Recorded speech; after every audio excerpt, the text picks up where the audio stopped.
হে ভগবান, বিরিয়ানিটা গরম থাকতে থাকতে যেন ফিরে আসতে পারি।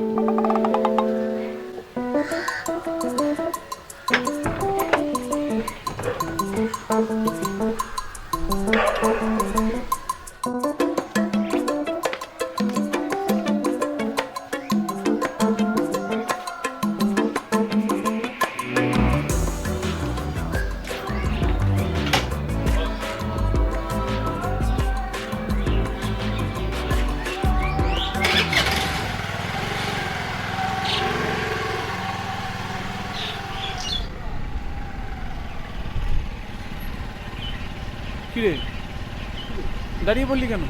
প্রচন্ড পেট ব্যথা করছে ভাই। কি? প্রচন্ড পেট ব্যথা।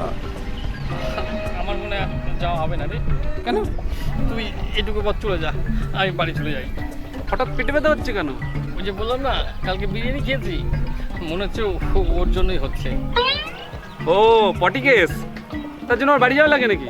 ওই তো পাশে জঙ্গল আছে, পাশে পুকুর আছে, যা ঝেড়ে আয়, আমি দাঁড়াচ্ছি। আরে দূর, পাগল নাকি? ওইসব না, আমার বাড়িতে ওষুধ আছে, খেলেই ঠিক হয়ে যাবে। তুই এইটুকু পথ হেঁটে চলে যা, আমি বাড়ি থেকে আসছি। সে কি, এই অবস্থায় তুই একা বাড়ি যাবে কি করে? চল আমি তোকে দিয়ে আসি। না না, আমি একাই চলে যেতে পারবো, তুই যা। তাই হয় নাকি? তোর এত জোরে পেট ব্যথা করছে, রাস্তা যদি আবার কোনো বিপদ হয়, তোকে একা ছাড়ি কি করে? না না, কিচ্ছু হবে না। না তা হয় নাকি? তুই পেছনে বস। আরে না না, এই কিচ্ছু না হবে না না। না না না না না, আরে তুই যেতে পেছনে বস। পারবো না। এই, এই, না, না,